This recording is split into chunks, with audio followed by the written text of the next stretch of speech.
अस्सलाम वालेकुम नाजरीन, आप देख रहे हैं इन्फॉर्मेटिव टीवी। मैं हूं चौधरी तसव्वुर। पंजाब पुलिस की जानब से वुमेन हरासमेंट आगाही प्रोग्राम शुरू कर दिया गया है। जेएलएम के खवातीन कॉलेज में हरासमेंट के हवाले से खसूसी सेशन का इनकाद किया गया।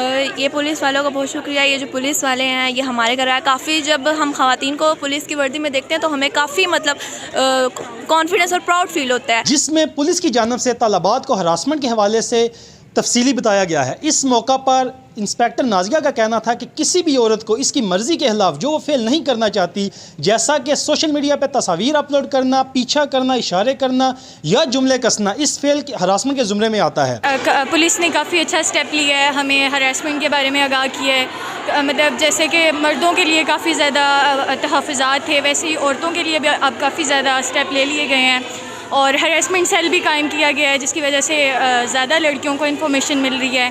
और मैं उनकी शुक्रगुज़ार हूँ कि वो हमारे कॉलेज में आई हैं और उन्होंने हमें इतना इन्फॉर्म किया है ताकि हम अपनी सिक्योरिटी के लिए ख़ुद कुछ कर सकें।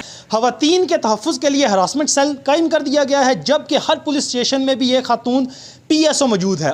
ये स्पेशली हमारा इक़दाम है, DPO साहब की तरफ से हमें हदायत हुई है कि हम मुख्तलिफ़ स्कूलों कॉलेजेस में जाके बच्चियों को अवेयरनेस दें कि कोई उन्हें हरास करता है तो वो किस किस फोरम पर जाके जो है वो रिपोर्ट कर सकती हैं, ताकि वो किसी हरासमेंट का शिकार ना हो सकें, बच्चियाँ अपना तहफ़्फ़ुज़ जो है वो खुद कर सकें।